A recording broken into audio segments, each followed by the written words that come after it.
تیرا کلام رہے گا قائم پہاڑ جب نہ رہے خدایا، تیرے منہ کی ایک بات بھی ٹلے گی نہ چاہے کچھ بھی ہو، تیری مان دیے ہے زندہ سونے سے بھی قیمتی، میرا دل یہ دے گواہی ہے یہ کتاب عظیم، نازل کرے اپنا کلام شکستہ دلوں کو سکون ملے، تاریکی دور ہو میری راہیں روشن کر، دل اپنا کلام کثرت سے اے خدا بدل دے، رہائی دے کثرت سے پھل ملاؤ، کلام رہے گا قائم پہاڑ۔ عزیز ناظرین، میں ایاد ظریف آپ تمام دیکھنے والوں کو ہمارے روز کے بائبلی مطالعاتی پروگرام کی نئی قسط میں خوش آمدید کہتا ہوں۔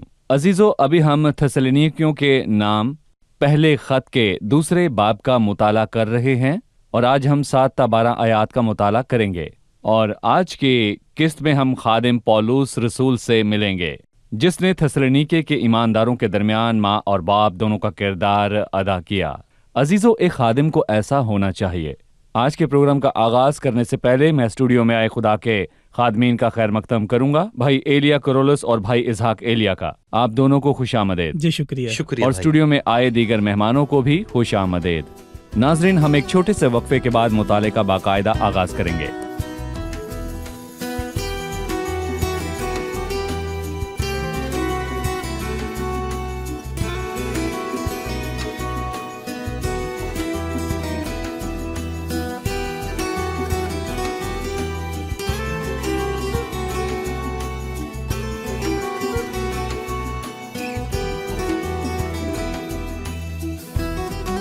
بھائی اسحاق، میں 7 تا 12 آیات پڑھوں گا، اس کے بعد آپ سے سوال کروں گا۔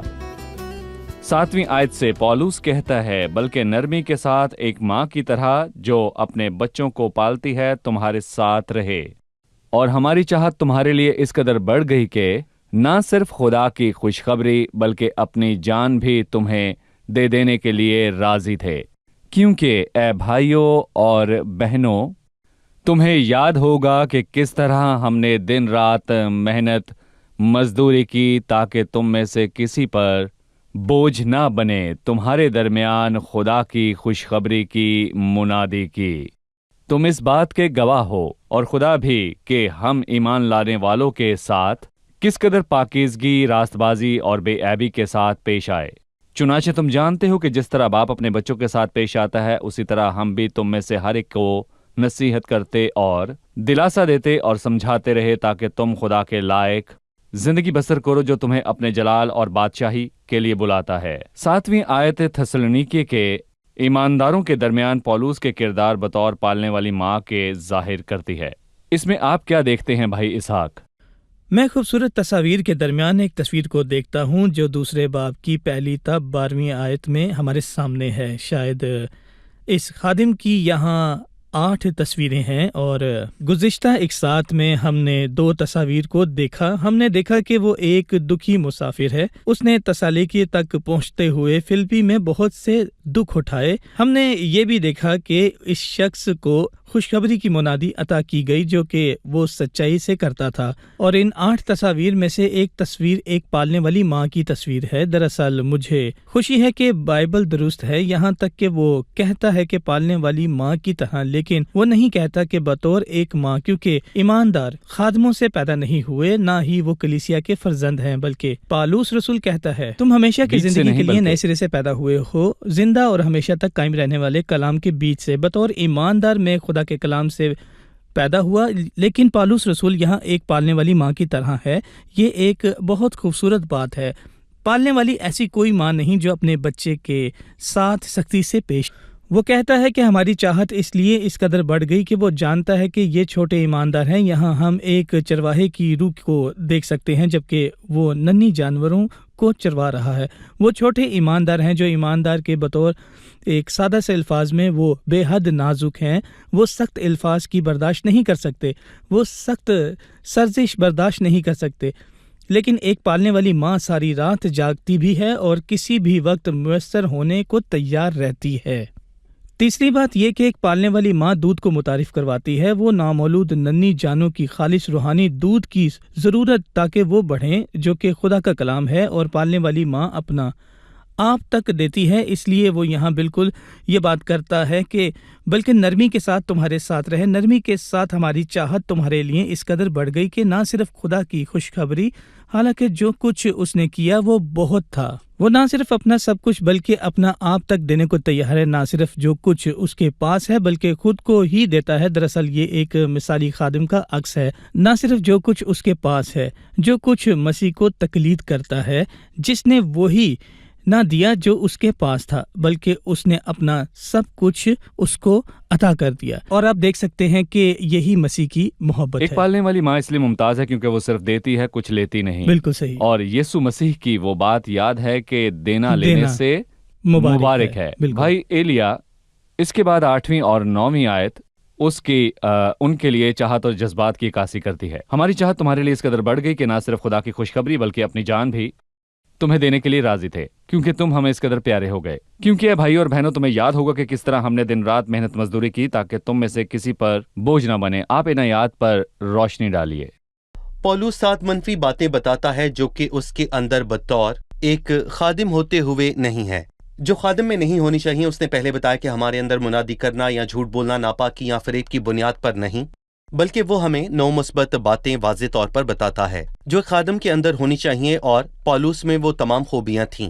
सही। और इन तमाम सिफात में मशहूर तरीन हम पढ़ते हैं कि हमारी चाहत है, यानी कि ये अल्फाज मोहब्बत की तरफ इशारा करते हैं, और ये मोहब्बत और रहमदिली के जज्बात हैं जो एक खादिम के अंदर होने चाहिए। देखें, खादिम कोई लेक्चर देने वाला नहीं होता और ना ही वो कोई अफसर होता है, बल्कि वो एक ऐसा शख्स है जो अपने मालिक की मोहब्बत से भरपूर होता है। वो जानों से मोहब्बत रखता है जैसे मसीह ने कलीसिया से रखी और कलीसिया के लिए अपनी जान भी दे दी। एक रहमदिल शख्स नरमी से मुमताज होता है।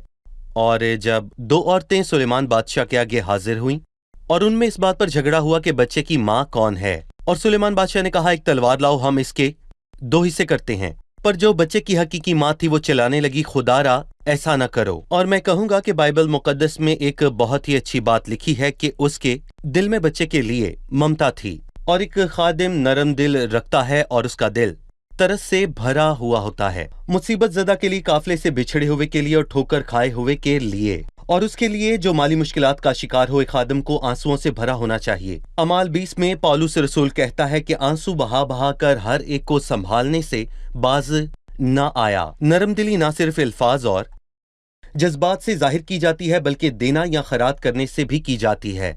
एक खादिम सिर्फ जज्बात और आंसुओं से मोहब्बत नहीं रखता, हालांकि ये एक बहुत बड़ी बात है, लेकिन वो कहता है कि हम ना सिर्फ खुदा की खुशखबरी के लिए बल्कि अपनी जान भी तुम्हें देने के लिए राजी थे। वो अपने मालिक की तकलीद करता है, जिसके बारे में बाइबल कहती है कि उसने अपनी जान हमारे वास्ते दी, और हमें भी अपनी जान अपने भाइयों के वास्ते देनी चाहिए। वो रहमदिली और नरम दिली और एहसास शफकत में आगे बढ़ता है, और अमली तौर पर देने में भी वो खुशी से खर्च करता और खर्च होता है। वो सफर करता है, वो सीढ़ियों से 8वीं मंजिल पर जाता है। सर्दी गर्मी में वो जमीन की इंतहा तक लोगों के पास जाता है। खुदावंद हमारी भी मदद करे जैसे उनकी की। और यही खिदमत है, यही खिदमत है, इसके अलावा खिदमत नहीं।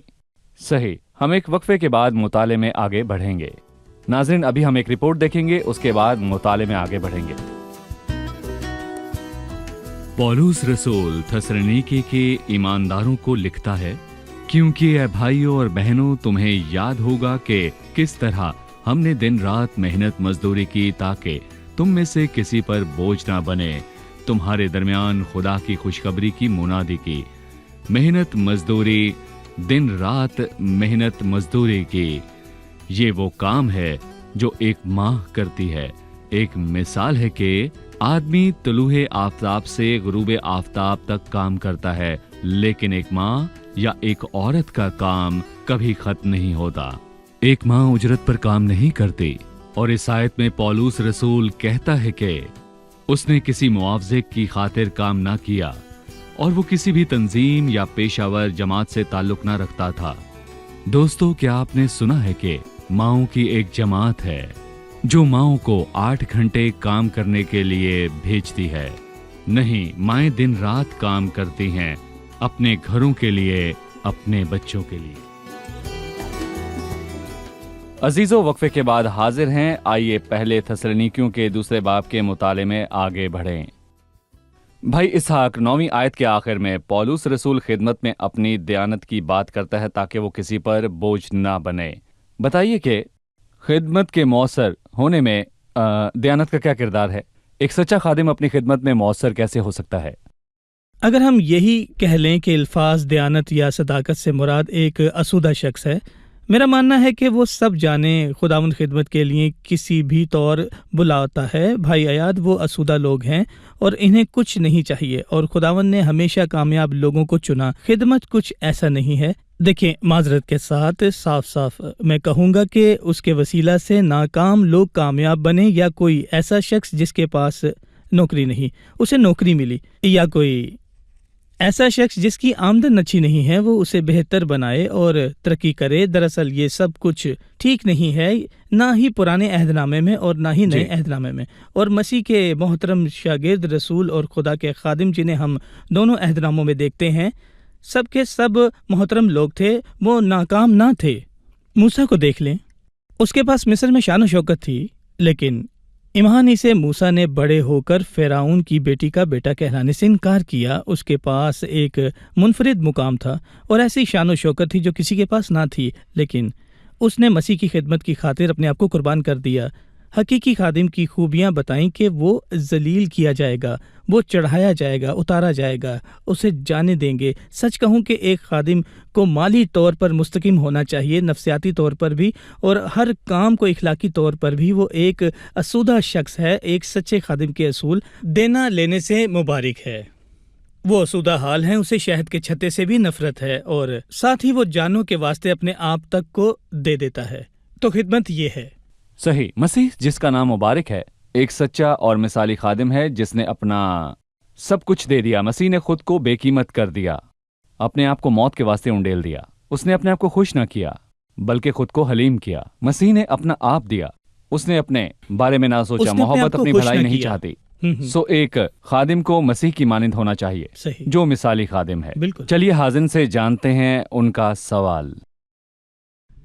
जैसा कि हम देखते हैं कि एक खादिम जिन लोगों में खिदमत करता है उनके लिए उसके दिल में रहम दिली और मेहरबानी होनी चाहिए। अब बहुत सी इबादत में, ख़ासकर नौजवानों के इज्तिमात में, हम देखते हैं कि उनमें से बहुत से दुनिया के फर्जंदों की मानद बर्ताव करते हैं, कपड़े पहनते या बोलते हैं, लेकिन वो कहते हैं कि उनसे सख्ती से पेश ना आए वरना वो कलीसिया छोड़ जाएंगे। ज़रा ज़रा करके वो बहुत कमज़ोर होते जाते हैं और कलीसिया कमज़ोर होती जाती है। एक खादिम को किस हद तक नरम दिली और मेहरबानी से काम लेना है ताकि वो सेहतमंद नस्ल तश्कील दे सके? अहम सवाल है जी। मतलब नरम दिली, रहम दिली और फिक्र है, लेकिन इसके दरमियान और खराब करने और बिगाड़ने के दरमियान हद कहाँ है? मैं कहूँगा कि पौलुस अपनी बात कर रहा है वो पालने वाली माँ की तरह है। जरा सोचें, अगर एक माँ अपने बच्चे की हर बात को मानने लग जाए, मतलब अगर एक बच्चा आग से खेलना चाहे, सांप को पकड़ना चाहे, लेकिन वो माँ अपनी शफकत के बायस उसका बच्चा जो करना चाहे उसे करने दे, तो वो मुश्किल में है। सही।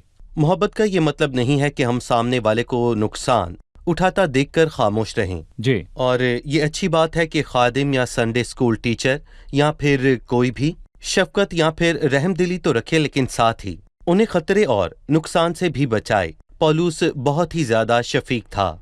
वो आंसुओं के साथ खिदमत करता, लेकिन जब वो गलतिया को गया और उसने उन्हें लिखा, उसने कहा, झूठे भाई जो जासूसी की गर्ज से घुस आए ताकि हमारी आज़ादी छीनकर हमें गुलाम बनाए, लेकिन हम लम्हे भर के लिए भी उनके सामने नहीं झुके।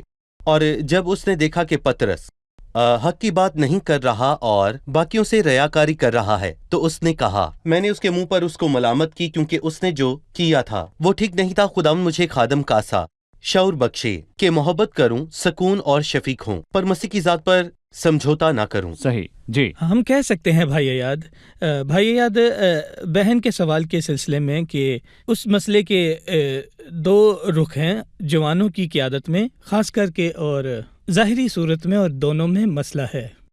میری خواہش ہے کہ ہر بھائی یا بہن جو نوجوان یا بچوں کے کسی اجتماع کا ذمہ دار ہے اپنے ریوڑوں کا حل دریافت کرنے میں لگا ہے۔ کیا بنیادی طور پر وہ خدا سے پیدا ہوئے ہیں؟ اگر وہ خدا سے پیدا نہیں ہوئے سو کپڑوں اور ظاہری صورت پر کچھ کہنا سب بیکار ہے۔ نمبر 2، اگر وہ خدا سے پیدا ہوئے ہیں تو انہیں ایک کامیاب مثال کو دیکھنے کی ضرورت ہے۔ یہاں پالنے والے کی ماں کا ذکر اپنے بچوں کے معاملے میں اسے دانا ہونا چاہیے، جیسا کہ آپ نے بتایا کہ اسے دانائی کی ضرورت ہے۔ وہ صحیح یا سچ ہے، ہمیں اس پر سمجھوتا نہیں کرنا چاہیے، اور ساتھ ہی ہمیں بھگا دینے والی سختی سے اختیار کرنے والی جس کے سبب سے وہ مسیح یا کلیسیا سے بھاگ جائے۔ جی، اس شخص کے بارے میں کہا جاتا ہے کہ جو پانی کی ندیوں کے پاس لگایا گیا وہ ایسے درخت کی مانند ہوگا جو اپنے وقت پر پھلتا ہے۔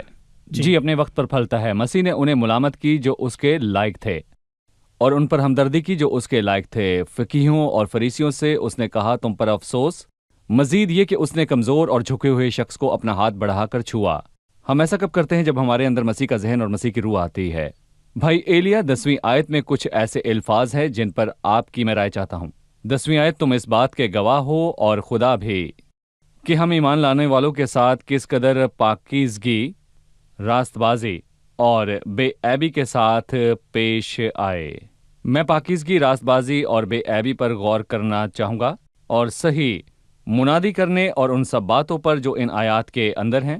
یہ خدمت کی صحت پر کس طرح اثر انداز ہوتا ہے؟ پولس رسول اس حصے میں اپنی شخصی زندگی کا حوالہ دیتا ہے اور اپنی خدمت کے بارے میں ہمیں بتاتا ہے، اور اپنے برتاؤ کے بارے میں یہ کہتا ہے کہ اور اس نے کچھ الفاظ استعمال کیے اپنے کام اور اپنے برتاؤ کے متعلق اور منادی اور خدمت کرنے کے متعلق، اور آپ نے یہاں پر اس لفظ کا استعمال کیا جس کا ہم استعمال کر سکتے ہیں، یعنی کہ پاکیزگی۔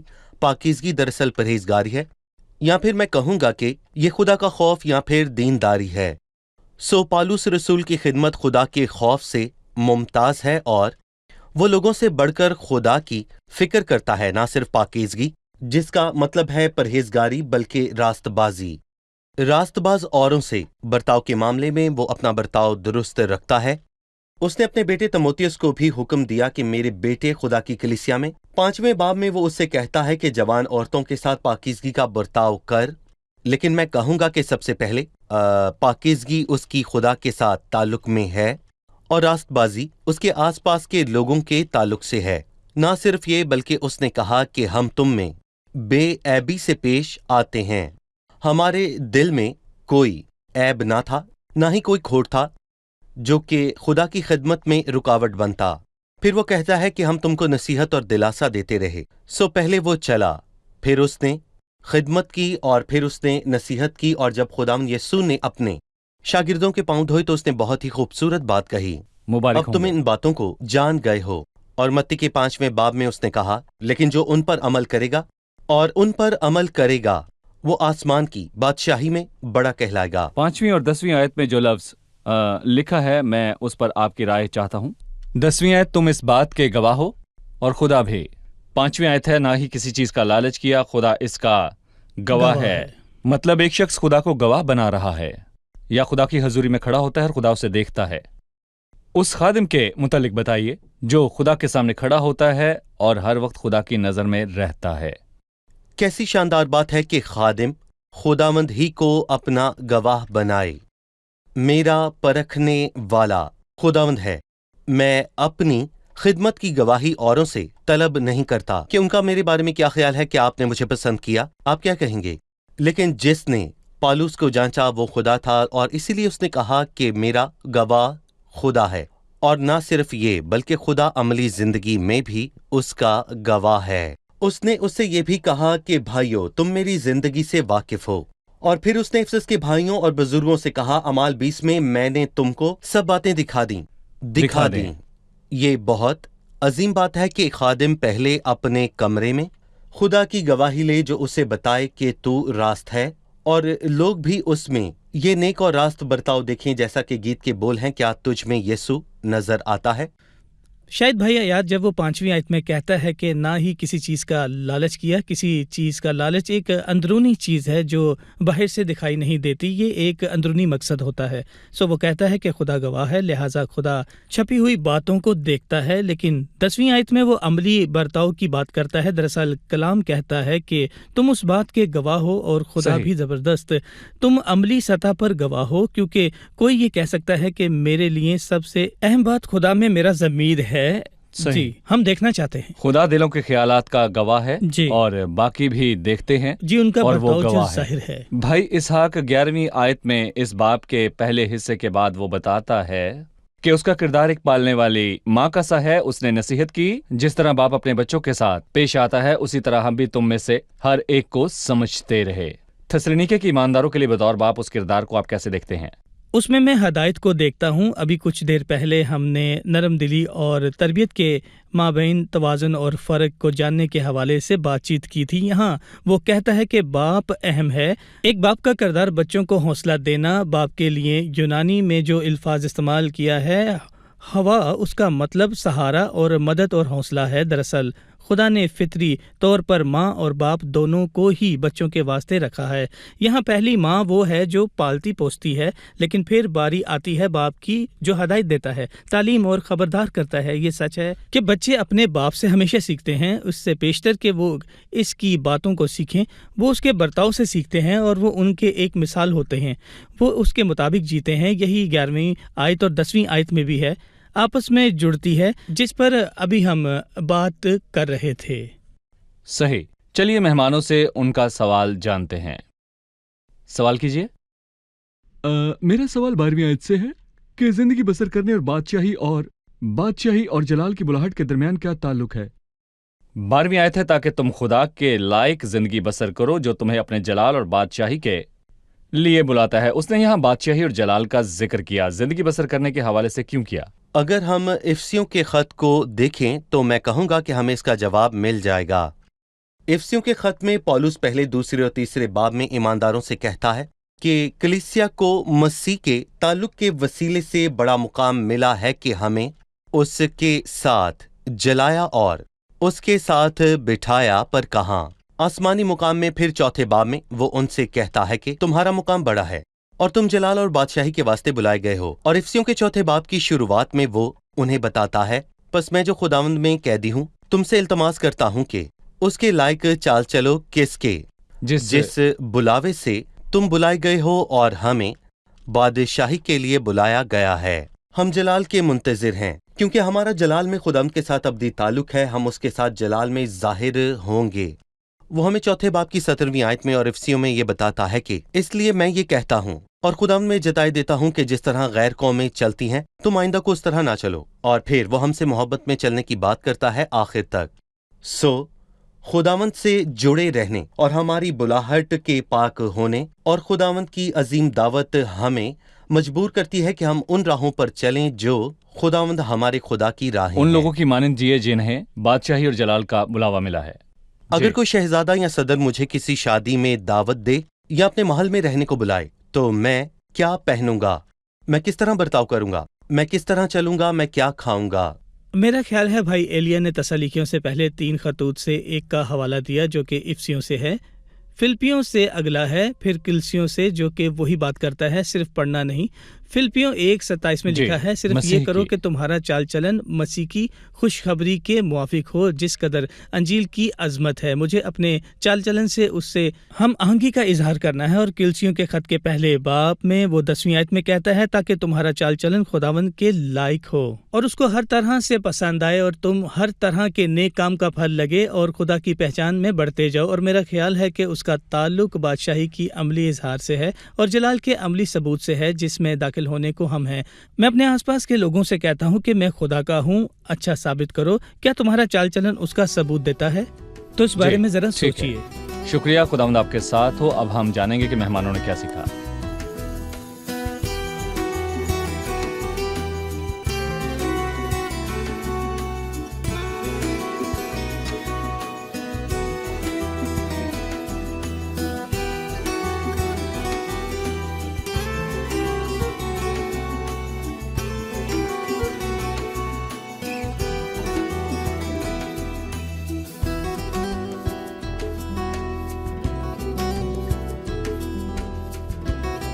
آپ تیار ہیں؟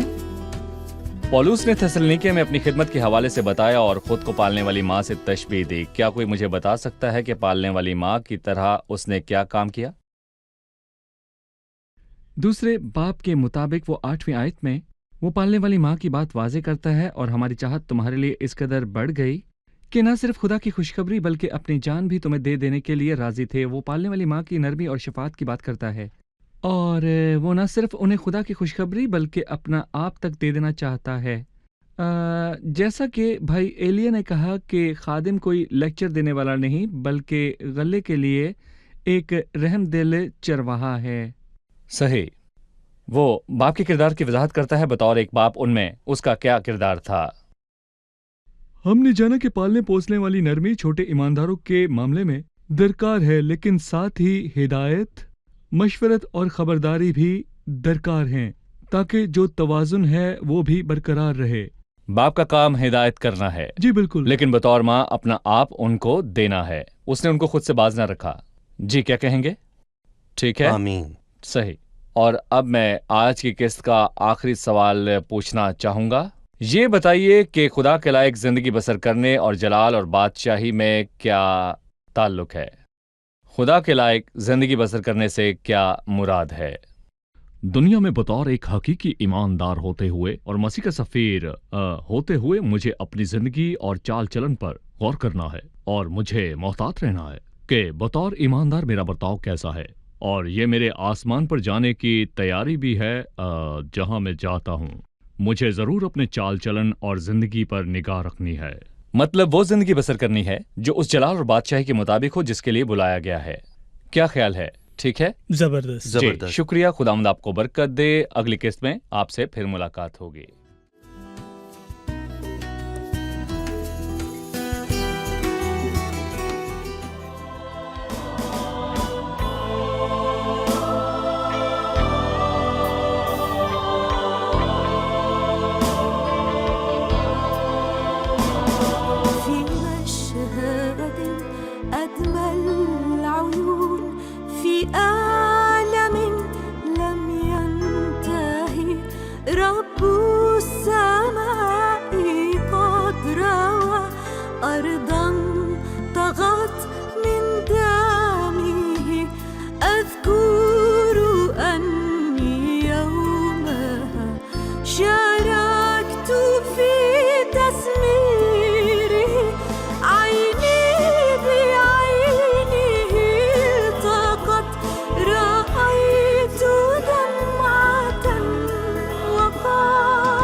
أحببتكم للمنتهى، أحببتكم بلا حدود، وصيتي حبكما، أحببتكم بلا حدود۔